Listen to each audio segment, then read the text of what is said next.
Reaching the New York Times bestseller list is a huge achievement and major aspiration for most authors, but it's certainly no accident.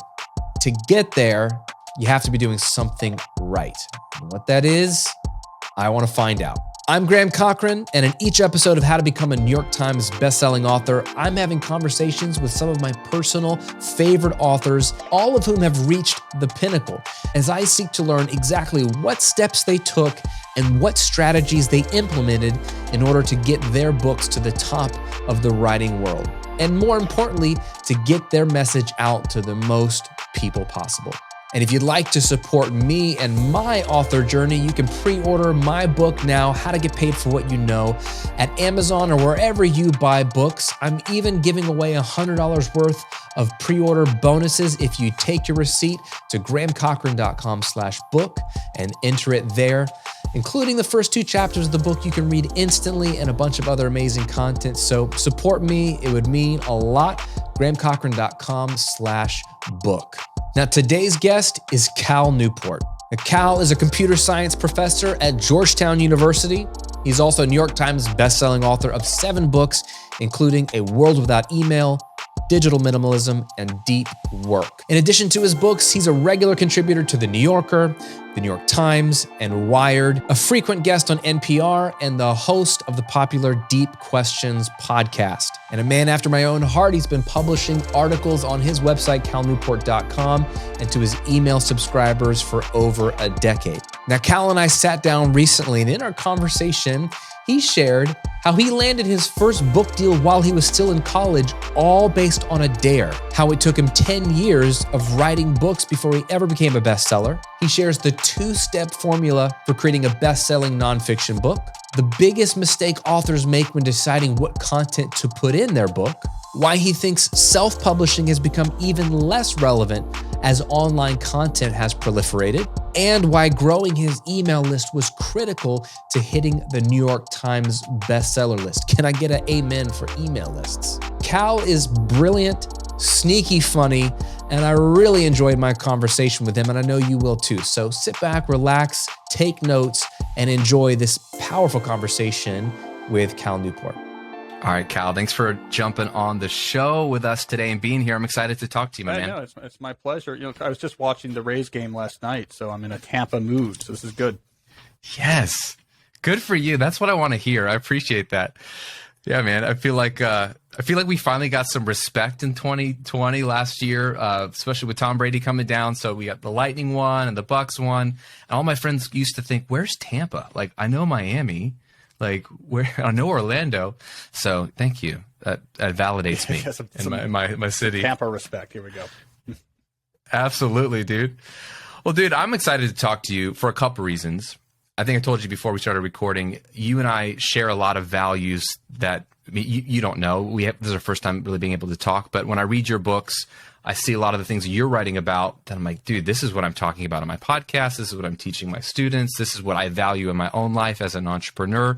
And one of those areas being like being super focused and being super efficient with my work so that it's not filling up every nook and cranny of my week and all this kind of stuff. So whether it's a combination of deep work or digital minimalism, or even your latest, I've been starting to read this year, World Without Email.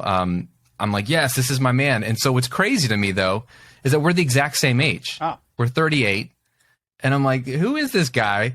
Who is this guy that's my – because I just think about my own world. I'm like, you're a professor.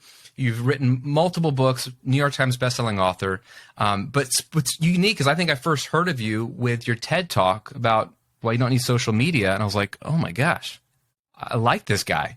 But it seems rare to see someone in our generation talking about that. So what I think is fascinating, you're kind of like, you're talking about social media, you don't need it. You're talking about all these different things. But in digital minimalism, I think you summed up what I feel like is a lot of what your message is when you describe what digital minimalism is, when you say it's a philosophy of technology use in which you focus your online time on a small number of carefully selected, optimized activities that strongly support things you value. I love that part. And then here's the part that gets me. And then happily miss out on everything else. Now, I love this, but my question for you is, like, do you ever feel like you are missing out? Like, do you ever, you write that And I'm sure you believe it because I do. But do you ever have that sneaky feeling that like, man, am I missing out on something? Well, yeah. I mean, first of all, I think I am the last person from our generation to not have a social media account. So I don't know if I get, there's some distinction. It's like last of the Mohicans, but it's going to be, last of the non-Instagram users. There'll be a movie about me one day. I don't worry that much about missing out. What I worry about is not spending enough time on the things I already know are really important. Because I see this as, in mathematical terms, the activities in your life, the value they return are distributed on something like a power law. So there's like a small number of things that return a huge amount of value to you, and then a lot of things that return a smaller amount of value. And so if what you're trying to do is just maximize the value received in your day, mathematically speaking, you want to spend as much time as possible on these small number of things that you know for sure are really important. Because what happens is if you divert some of that energy to less valuable things, just because it's interesting or who knows, or maybe I'm missing out, that's time that you're getting much less value than if you were doing the more valuable things. So I am much more worried about not spending enough times on the things I know for sure that are valuable. I think we overplay in our culture right now this idea that, oh, there's something popping off over there that if I miss out on, I'm going to be missing out on an opportunity to make my life really good. That's not really the way a deep, meaningful life is cultivated. It tends to be more intentional and systematic. You pretty quickly uncover the things that are important to you, and then you have the long march of trying to reconfigure your experience around those. Yeah, that makes so much sense. I 100% agree. It is hard when the screaming voices are saying you are missing out, and the entire world is engineered. Literally, the software is engineered to tell you that you're missing out and kind of lie to you. But as someone who, I mean, if you're a professor and you're an author now, and that became a career path for you, which we're going to break down a bit in this episode, that kind of work takes focus, right? Like you probably don't have a choice. Like you need to be intentional about your time, I'm assuming. Yeah, I mean, I've spent basically the last, what would it be now, 15 years or more of my life focused very diligently on two things, my academic computer science research and writing. I made a decision at some point in college, okay, this is where I'm going to put my chips down. It's going to take a while probably to get the rewards, but I want to keep focused on those two things. And so in my senior year of college is when I signed my first book deal, and I went right out of college into computer science graduate school. So right at that age, I was 21, 22, there I was at MIT doing hardcore training to be an academic computer scientist, and I had a deal with Random House to be an author, and I just stayed focused.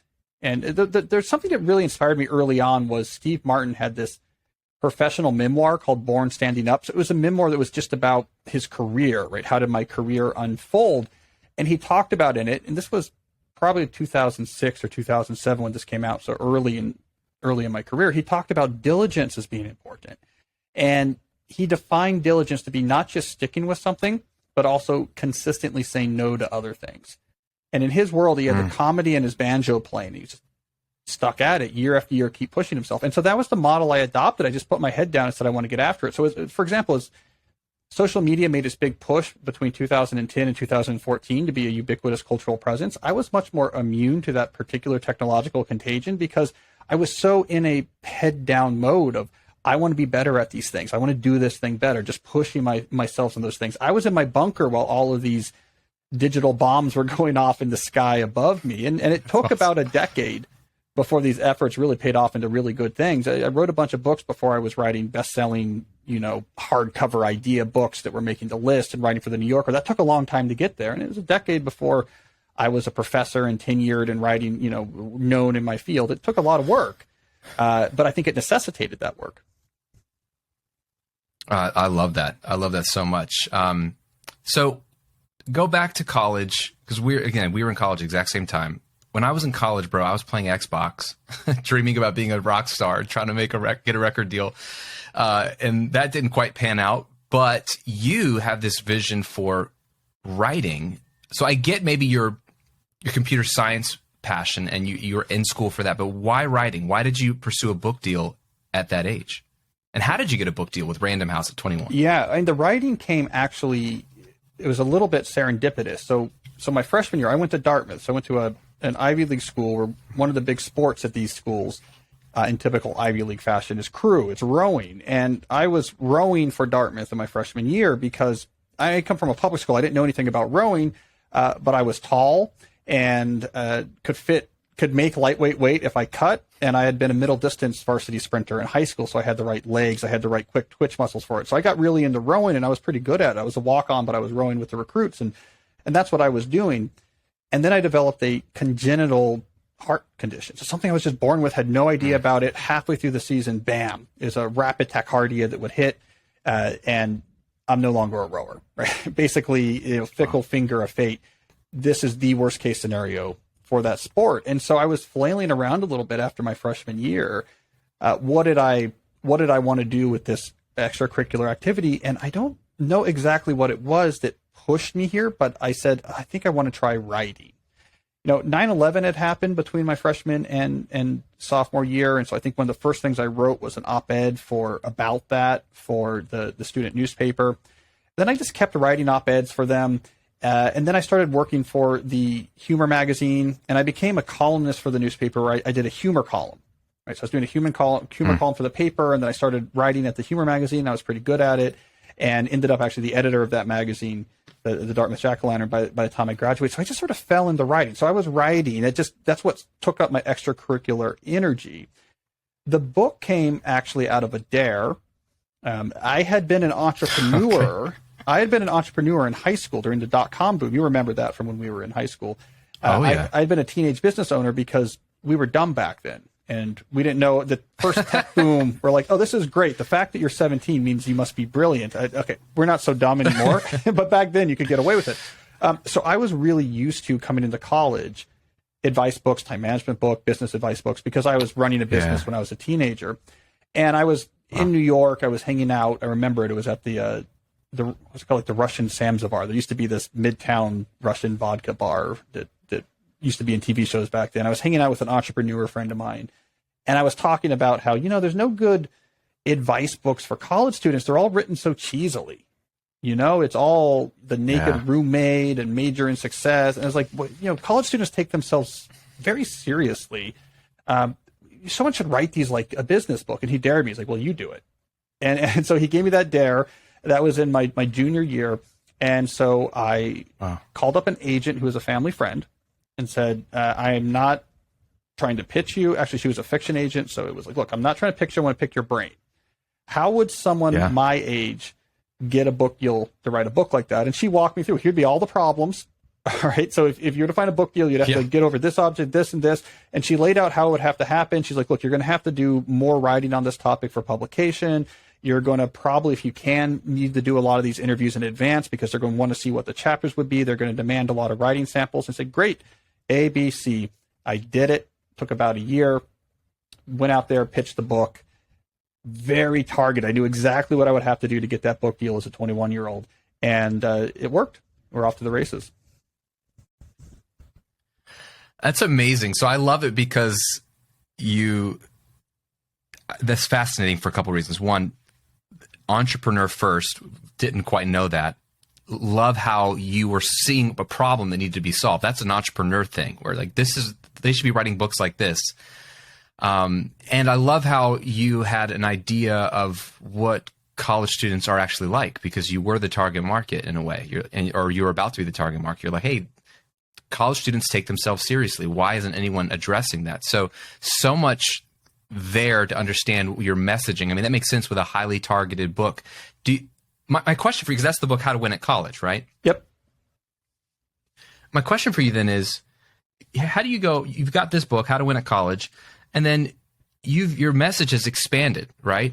And how do you get into social media? How do you get into deep work? How do you get into like the attention capital, digital minimalism? Like to me, I see a thread. They all seem connected, but as an author, like, did you have to have a certain amount of success with book A or book B to then get the freedom to expand your repertoire, so to speak? Like, what does that look like for an author who is lucky enough to land their first book deal and get that first book? Did you ever feel like I have to write to college students forever? Like, was that a thing? Yeah, I mean, it's a good question because I was incredibly intentional about this. So I wrote How to Win at College. And by the way, if you find an old business book called How to Be CEO, that was the motivation for How to Win at College. I said, it was a book of short contrarian advice for recent graduates or something like this. And I said, I'm going to do that exact format, short contrarian advice, but for college kids. That was how to win at college. I wrote that my senior year. At that point, if I had gone back to Random House and said, great, now my next book is deep work, no go. They weren't going to publish it. I was 21 years old. Like, why your writing skills not there? You're not the right person. I mean, the formula for nonfiction books is it has to be an idea that there's a big audience that's going to say I have to have it, and two, you have to be the right person to write it. You got to have those two. I was a 21-year-old about to graduate college. So what I did is, okay, let me push myself to the next possible level. So How to Win at College was short contrarian chapters. I did that on purpose because it was going to be easier to write. So it's easing myself in, right? 2-page chapters. So right away, while I was still at Dartmouth, I sold the next book, which was How to Become a Straight A Student. And I did all the research while I was still at Dartmouth. And my goal there is, okay, let me write a book now that's normal chapters. I'm going to stretch myself. Still aimed at students. It still makes complete sense for me. We just did the same deal twice, not trying to like stretch or find a lot of money or whatever. At the time, my editor, Ann Campbell, I really enjoyed. She was really helping my writing. And so I pitched that, like, okay, now I'm going to go from short contrarian chapters to make sure that I have in my toolbox real chapters, like you would have in a normal book. Okay, this is about time management, and it's a 20-page chapter. And so then I wrote that right away, so no break. So those two books come out. Then I went through a training period. It was at this point that it was clear to me I want to write books like Deep Work and Digital Minimalism, A World Without Email. I wanted to write idea nonfiction books at the front table at Barnes & Noble that are reviewed in the major papers, bestsellers. And I said, okay, how do I do that? Right? How do I do that? Because again, even after How to Become a Straight A Student, now I'm 23, again, I can't pitch Deep Work. I went through a period of training. I began to actually take articles in the style that I wanted to do. So I was taking like Malcolm Gladwell articles from the New Yorker. I was taking Clive Thompson articles from New York Magazine. I was taking Michael Pollan, and I would break them down and try to understand how they were structured. And then I would pitch articles to semi-competitive venues where I would then try to work on those formats. And I was writing for an online magazine at the time called Flack. And I liked it because they would reject it if they didn't like the idea, and they would edit it. And I would try different styles with each of these articles. So it was all very systematic. And then I got to my third book, was the pivot point for me. So I still had not earned to write a general idea nonfiction book. I was too young. I didn't have a presence in journalism. So we pitched my third book, and it became How to Become a High School Superstar. It had originally been pitched to be called the Zen Valedictorian, and all about sort of the relationship between stress and success. And they narrowed it down. Okay, whatever. Same deal as the other books, no more money, whatever. But it was my Trojan horse. I said, okay, I am going to write this student book 100% like the type of hardcover idea books I want to write in the way I've been training for the last few years. Right. So I was a grad, kind of later in my grad student program at this point. Serendipitously, at the same time, this was the financial crisis was gearing up, and Penguin merged with Random House, and it was, heads were rolling. So my editor, my old editor had left. My new editor was fired. The editor after her was fired. It passed down to like 5 editors. And by the time it got to the final editor, who I think was the, dog walker for the assistant of one of the original editors. Right. Whoever's left. Yeah, they had no idea who I was or what I had sold them or what the book was supposed to be. I had complete freedom. And so then I wrote this book ostensibly about college admissions that reads like a Malcolm Gladwell book. I mean, I'm talking about theories and ideas and counter-signaling theory, and looking at what we can learn from the evolution of peacock feathers and what it has to do with applications and the failed simulation effect. And I was profiling, students in journalistic ways. And it was this really cool book that was all training grounds, right? And so that's when I had to make the hard decision. Do I leave the comfort zone of students? Because at that point, I was one of the most successful authors talking to students. My blog, Study Hacks, was very popular. I had a great voice. I was like this highly trained academic who wrote these sort of classic student books, and I was very safe there. I was speaking at major colleges. And I really remember going through that process of having to decide, it is going to be weird and unnatural to shift to a different topic. But if I don't, I'm going to be stuck, and I'm at the ceiling here. Right. I mean, I can probably extract some more money out of this market, but like I'm at the ceiling. And I made the choice. I'm going to shift. The next natural thing is going to be career advice. And I did a 50-50 split I'm now going to 50-50 split my writing for my newsletter and blog between career stuff and the student stuff, so I wouldn't lose my audience altogether. And that led to the idea, So Good They Can't Ignore You. Went to auction, $200,000 deal, my first hardcover book that was going to actually be released and reviewed, and that was the transition. And so it was a 10-year, very intentional process, and very scary when I made the change. I really appreciate you sharing all that, Cal. That's so helpful and so honest and linear. It's interesting, a lot of ways it parallels my own story, coming from having a blog and a YouTube channel and a business geared around recording music and being the music guy in this weird little audio niche, and kind of reaching a ceiling there, but wanting to talk about business and talk about online business and content creation and all these things, and having this urge to have another message that my current audience probably wouldn't jive with, and feeling like my identity was so wrapped up in that space, and having those same fears of if I don't talk about this other passion, I'll suffocate and die. I had a friend, Ramit Sethi, who's another New York Times bestselling author and a good dude. I was talking to him like, hey, give me some advice here. And he had said, it's like the airplane. If you don't put on your own oxygen mask first, you're not going to be able to help anybody else. So if you're going to die not talking about this other thing, you're going to be no good to anybody. So that I did 50-50 for the last 3 years, and have slowly transitioned now just into the entrepreneurship space. And it's been like an identity crisis. Like, will people accept me? Will people say, you're supposed to be the audio guy? And I'm sure you felt that. You're supposed to be the student person to go into career. And I think that's hard on the outside. Maybe people look at you and they don't see what's, your other ideas. They don't see you're an intentional planner. I don't know if you do the Strength Finders test, but you sound like a futurist, at least to me. But you see where things could go and what's possible and where you want to go. They don't see that. They just see the books you publish. So they're looking back at your last 3 books. I bet that was really, really challenging. Did you have a hard time with the publisher, though, convincing them that you wanted to make this change? Or was So Good They Can't Ignore You, was that like, had you teed them up well to be like, hey, here's where I want to go, and I think there's a market for this? And did you have enough people as allies to help you make that transition internally? No, they kicked me out. So no, it was not smooth. By the way, shout out to Ramit. I've known Ramit forever. So it's always good to see. I see him. I've known him since like 2004 or something. No, so I was at Penguin Random House at this point, making this transition. The proposal for So Good They Can't Ignore You was originally titled Don't Follow Your Passion. And we brought it to one of the big, I had to leave the imprint I was at because it was more student focused. We went to the big imprint there at Crown and said, okay, here's our big idea. And the head of the imprint said, I would never, these are exact words, I would never publish a book with that title. And so, okay, we have to leave Random House, Penguin Random House now. So we left Penguin Random House and brought it out there. But it hit a chord at Hachette. There was an editor over there who liked it and offered, at least to me at the time, like said what I thought was, really some serious money for it. But it was really hard.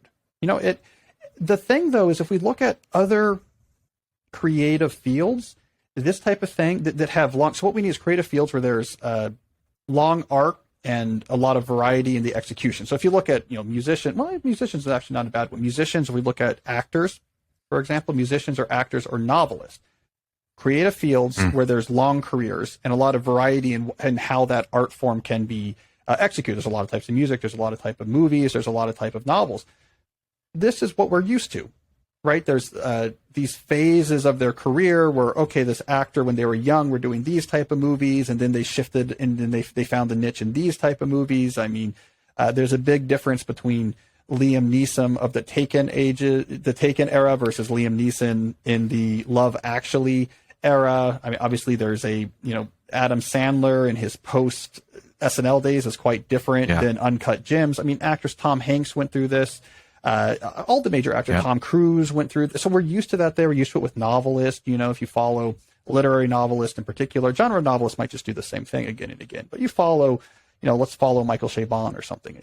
There's this sort of comic book era. There's this, we're used to it, right? And so I think those of us that are in these content creation that maybe nonfiction writing, or especially if it overlaps new stuff, like new media, like YouTube, like podcasting, we're not as used to it yet. But if we look to those other worlds, we should actually absolutely expect that you go through phases, and then you do scary transitions, and then you go through you go through another phase.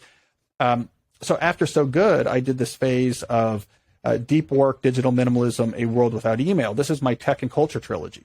I said, okay, I'm now a professor. I'm a computer scientist at a good institution. I should probably focus for a while on tech and culture, something that makes sense for a technologist to be writing about. And I wrote that trio of books, and we really marketed them, starting with digital minimalism, as here's a professor and academic who's thinking these big thoughts about culture. And it really helped, and it really gained traction. It got us coverage in all the major places. It elevated my writing to a new level of seriousness.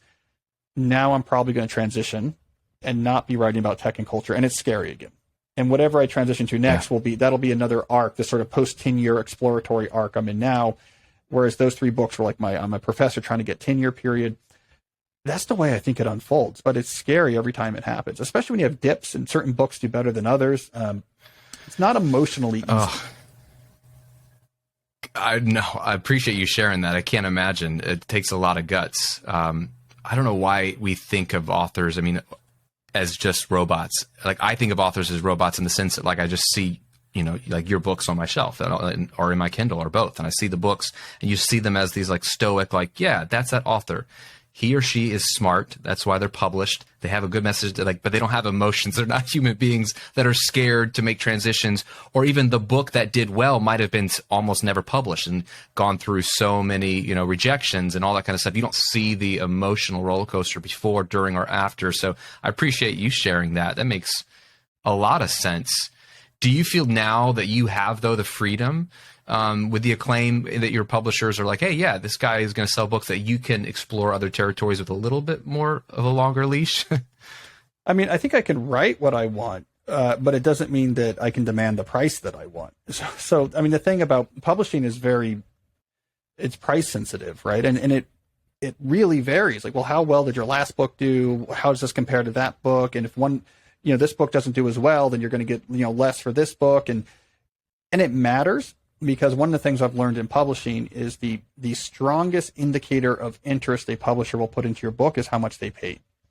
The way they talk to you when you're selling the book, the energy of the editor, the ideas, like, that's all great. But my experience, having been all over the different amounts of money you get paid for books, is that if they paid more, they're going to give it more energy. If they paid less, they will give it less. It is the neutral indicator of how much time and energy that publisher is going to allocate to your book. And so it's kind of non-trivial. So if you really zag, well, that money's going to come down, and it might be a negative feedback cycle, because then they'll pay less attention to the book, and then it has less of a chance of doing well. You also have like the Hollywood director effect. Coming off of the high of Jaws and Close Encounters, Spielberg does 1941, goes over budget, the movie's a disaster, no one likes it. And he was in movie star jail. It's a problem. It could really hurt your career. Fortunately, he had Raiders of the Lost Ark pulled him out of it. But it was, so you have a bad book. It's kind of fraught, right? If you're a good writer, people will always pay you to write books. But these quanta, this is a little insider baseball here, but I think it's relevant for your show. Yeah. The quanta of advance payments make a difference in terms of what that experience is going to be like. And it's sort of a rich get richer sort of thing. If a lot of money was paid for the book, a lot of energy will go into it, which gives the book a better chance of gaining an audience. And if not a lot of money is going to the book, now you're going to have some sort of your own platform, a slow burn, or hit some sort of cultural trend. And that's the other thing that, when you just see the books on the shelf, now here's this author that I like, and I've seen all these books. It's not this smooth sailing. There's ups and downs and fears, and advances fell, and this topic was an issue. And I've had all of these. I have had ups and downs many times during my career, and we shouldn't downplay. It's difficult. Yeah, no, I appreciate that. That makes a lot of sense. So for the author starting out, like for me, like it's a different story than your story. I didn't think about writing until later in my career, and then I became an educator, a content creator. So in essence, I've been writing blogs for 12 years. I've been shooting YouTube videos, doing podcasts, creating courses. I've been teaching and creating. And as a consumer of books, there's something magical about, holding a book in your hand, and like there's transformation that can happen. I can look at every book on my shelf and say, that changed my life in this way, that changed my life in this way, I changed my perspective in this way. And a couple of years ago, I'm like, I want to do the same thing. I want to create something that helps somebody, even though I could just keep blogging about it or doing a podcast about it. I want to put it in a different format. I think there's something unique about a book. So all that to say, I'm moving into this space. Our mutual connection friend, Jordan Rayner, I bugged him. I'm like, hey man, you're a best-selling author. Like, how do I put together a proposal? Same thing like you said. I don't coach me in this. What should I be doing? And going through this process, had a lot of publishers say no. Most of them said no. They're like, they kept saying there's nothing new here, you know. So, and that's hard to hear. Like, well, you know, the way I think about it might be new. So you're trying to gauge the market, but also even before the proposal, the question was, and I had for Jordan, was I have a lot of things I'm interested in talking about, and I haven't started my author career. So what do you go with first? And so the book that I'm writing now, that's publishing soon, is how to get paid for what you know. Okay, that's what I'm known for. That's what I've built the last 12 years. So it's a logical next step for me. Not the most exciting thing to write about, but it's what I mean. I teach about it all the time, but I'm more interested in the nuances within that. But it's the most, you know, marketable, obvious, like getting people to even be aware of this non-traditional form of work, creating content online. You don't have to have a massive following. You don't have to be something glamorous, but you can share what you know and monetize it in a way that can make part-time, full-time living. And so it was an interesting process for me to try to reduce myself to what messages do I have that have value in the marketplace, that I am interested in writing about, and thinking through. And this is my fear, Cal, is like, did I pick the right first book, right? Did I pick the right first book idea? Obviously, we got a publisher to say yes, and they're excited about it. But like, your fear is, I hope this does well enough so that I get to write book 2 or book 3, whatever those may be. Yeah. So if there's other people, I'm getting to my question, I guess, if there's other people listening to the show, watching this, saying, yeah, I want to start getting into writing,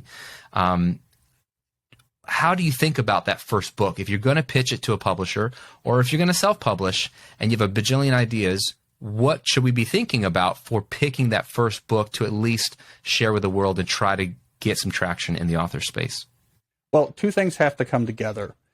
First, it has to be a topic, if we're talking nonfiction, where the publisher is going to think there is a non-trivial audience for which they're going to have the sense, I need to read this book when they see it. And then 2, you have to be the right person to write it. And so first books, just like with me and just like what you're doing here, is almost always about finding that perfect match to that second point. So it's actually the right topic probably for you to be writing your first book about. That's how you open the door to publishing. And now once you've written a book and you've done a good job at it, then you can basically keep writing books, right? Now the success of the books is what's going to dictate the money and therefore energy that goes into it. But there's a pipeline that has to be filled. And getting into the pipeline is the hard part. It is really, if someone comes into the pipeline and does not produce something that is at the level, you know, it is a publishable book, we can put it out there, we can be proud it's out there, it's a real problem. So that's why there's such scrutiny about trying to get into this pipeline. Once you're in there and you've published a book and it was fine, it was a real book and people liked it and it had an audience, it's like, okay, great. Now, you know, Graham is a known commodity. He's someone who can provide stuff that we can trust for the pipeline. So once you're in the pipeline, you can keep producing books. And then the game, like it was with me, is saying, okay, now that they're going to let me keep producing books, I'm going to start thinking about how do I move these towards a place where I can have the best chance of taking a big swing. So I think, you know, you're a perfect example of it, just like I was with How to Win at College. It was basically the only book I could write in that situation. I mean, the only thing I had going for me is that I was a college student who had really good grades. I was like, okay, that is the one book. That is the one book I could write, right? You have helped a lot of people on exactly that topic and have a following that trust you on exactly that topic. Like, it is the book that you're the right person to write.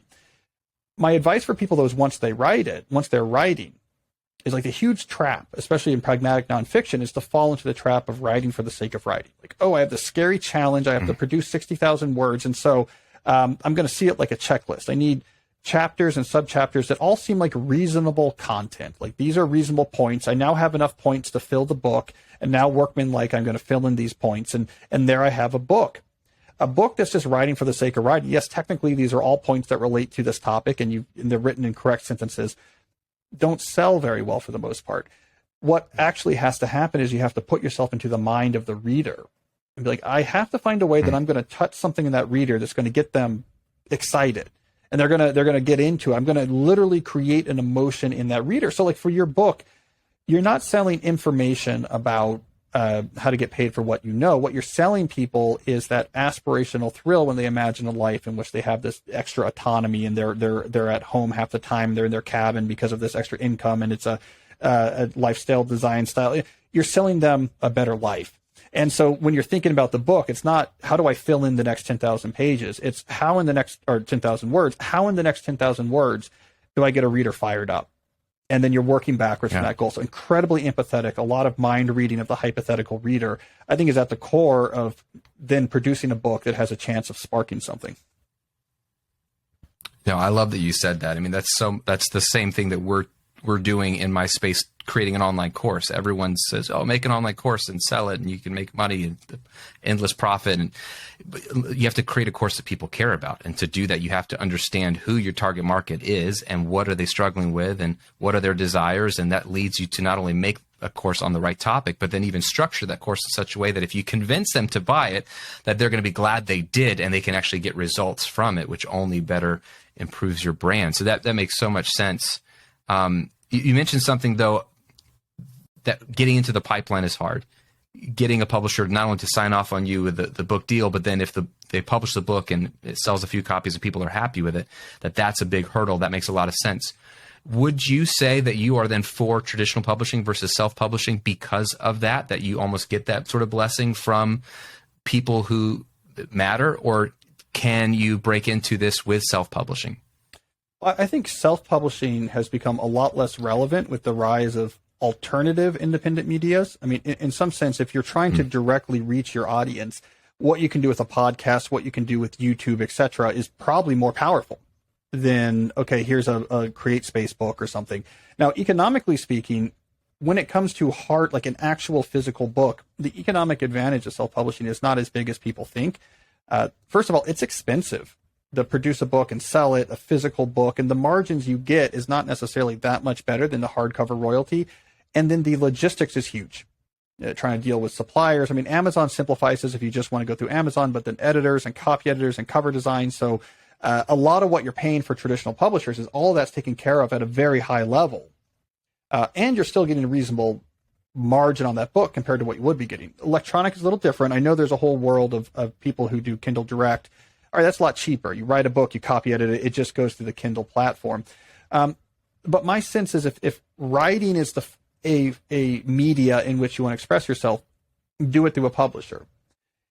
If you want to go direct to an audience, everything, audience growth, economics, impact, you have more things in your favor on YouTube, in podcast, etc., than you do with having a book on Kindle Direct or something like this. It's something that people can download to their Kindle, because the book is going to be better with a publisher. They're going to push you. You're going to be just writing for editing. Is going to make it much better. The physical property is going to be great. There's going to be all the imprimatur and benefit you get from being with a publisher. And then finally, if a publisher doesn't buy it, then it probably isn't good enough. The idea is not good enough anyways, right? Like, if publishers want to fill their pipeline. So if they're not buying it, it means either the idea is just not that good of one, or your writing's not where it needs to be at that professional level. So you probably shouldn't be publishing the book anyway. So I tend to be more of a traditionalist there. If you're going to write, then write through the traditional publishers. And if you want to do impact or grow an audience or make money, you're going to do probably a lot better with these newer, more exciting media. So I think your balance is perfect, right? I mean, you have the YouTube presence, for example, is very powerful. Your platforms are powerful. Those are the dynamic platforms right now.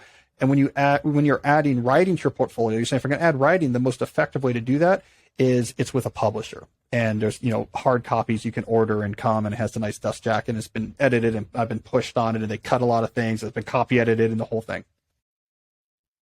100%. Yeah, I appreciate that. That's exactly why I wanted to go the traditional publishing route and take a chance, that somebody would sign me. I needed to get a book deal, but that was what I wanted to work on, because I can click publish and be on YouTube or have my podcast or my blog up instantly with no gatekeeper, which doesn't bode well, because maybe it's crap, and I do everything by myself. I am my own boss. So I have my own internal mechanisms for keeping my quality there, but there's no one really telling me, hey, Graham, that's not really that great. It could be better. There's no one pushing me. And so when I thought about writing a book, not only did it seem daunting because I haven't written something that long, hadn't written 60,000 words, but it was more of I could write 60,000 words, but are they any good?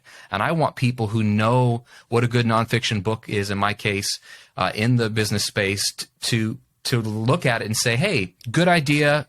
We need to cut these chapters or reorganize this, or this is unclear, or gosh, I had my editor, I was going back over the manuscript with her last month. She was highlighting the things I keep repeating myself. And there was a phrase I kept repeating that was so ridiculous. And it's slipping my mind right now, but I was like, I didn't even know I said that phrase. I had to repeat it like 5 times in a chapter. She's like, this is not really needed here. Yeah. So I just wanted the team. I really wanted the team to make it better, make me better. And so I think that's how you contrasted. If you want to just self-publish, go with the digital content. Why, in a way, write a self-published book? That makes a lot of sense. Yeah. I didn't get into this for the money as much as I got into it for the challenge of it, and also to break into a space where maybe if someone saw me, well, anybody can have a YouTube channel, but if he has a published book, maybe he has something to say here. And that's an interesting challenge for me, is like I've built a business, I built a life. Why write a book? Well, I kind of want the respect of people who are like, anybody can have a podcast, which is true. Yes. And a lot of podcasts are great. Yeah. But that, to me, is the difference. And it makes you smarter. Writing is thinking. And so when your writing is pushed to be a lot better, your thinking on that topic is a lot better. Because when you're podcasting or YouTubing, you can be a lot more discursive and all over the place. But yeah, think about the clarity when you have an editor. You're using this phrase all the time. This doesn't make sense. Where does this come from? It's a lot more precise. My initial issues is I started sentences with so all the time. In my very first manuscript, because I was used to academic writing, I didn't do contractions. So I would say do not instead of don't, or cannot instead of can't. My editor was very nice about it. I was like, I think you need to use contractions. For my second book, they said, look, you can't just give advice. You kind of we need to hear about people. You need to go and like talk to people and do some journalism. We need to hear about students using these and what worked. And that was a tool I didn't have in my toolbox. I mean, all this stuff was pushing me to be better.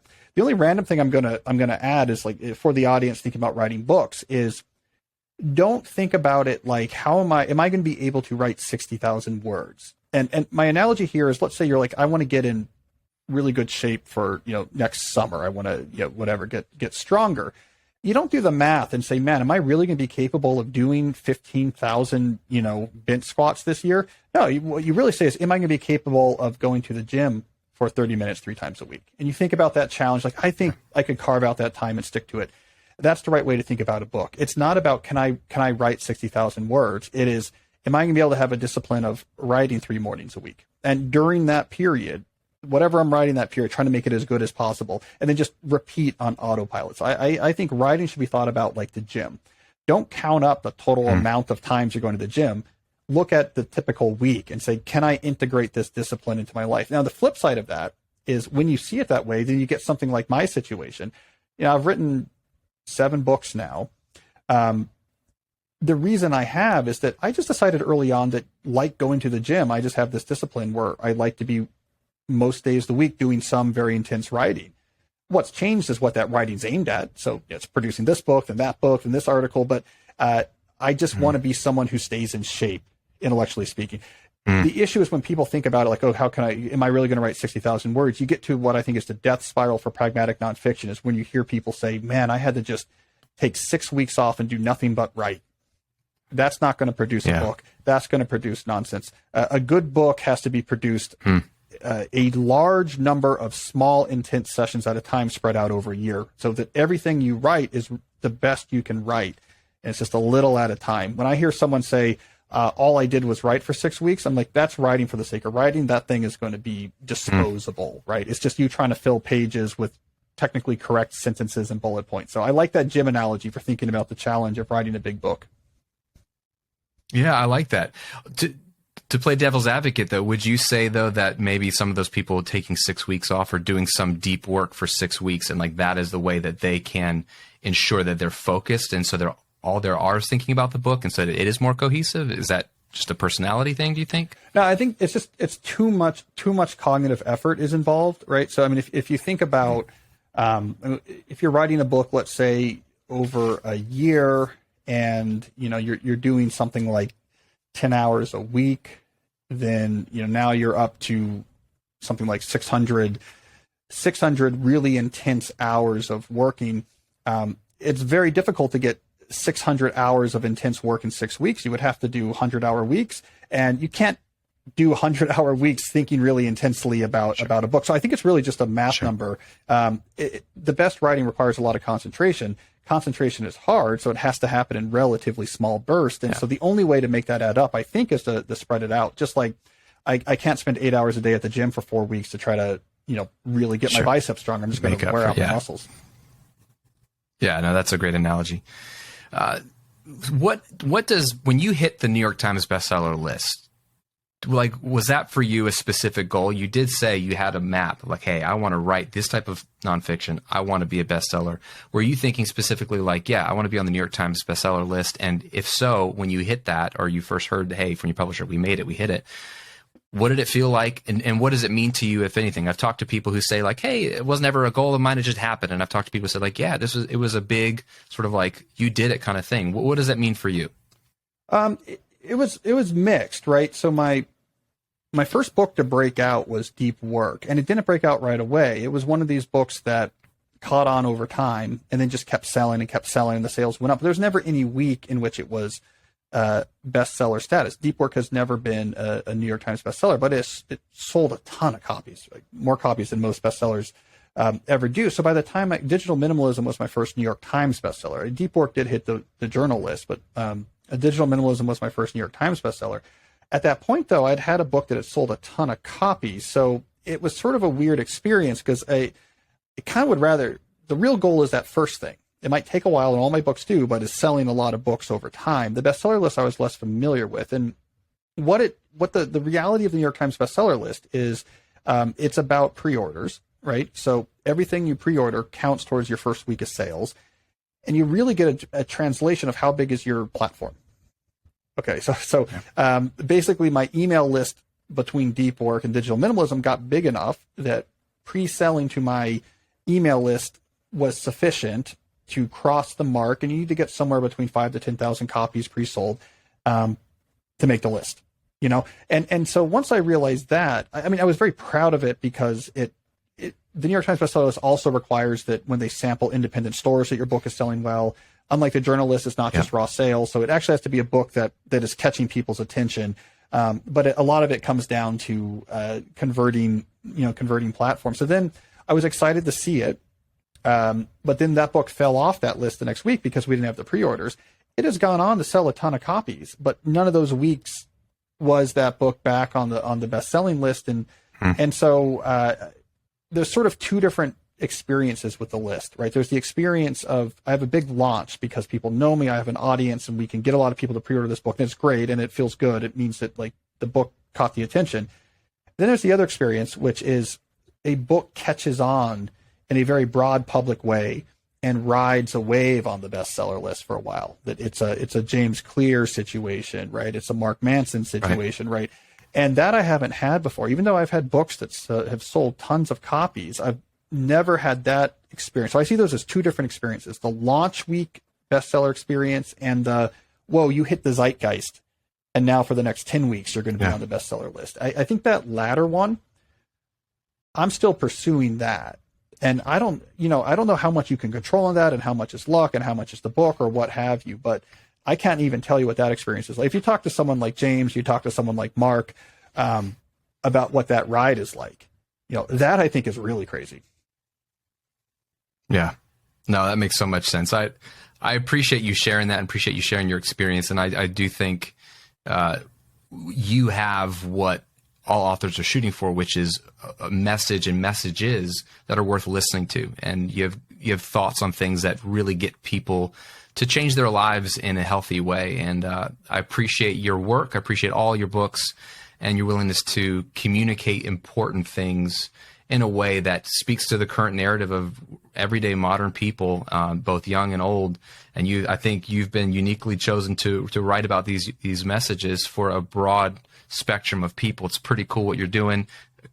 Congratulations on all your success. Guys, check out the latest book, A World Without Email, and the Deep Questions podcast if you want to continue to dive into more of what Cal is doing. So Cal, thank you for your time today and your generosity. Really appreciate it.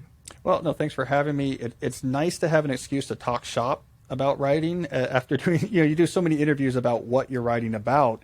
This was a welcome change of pace. I love nerding out about these topics, and I'm excited I'm excited for the book. Who's the publisher, by the way? Ben Bella. Oh, sure.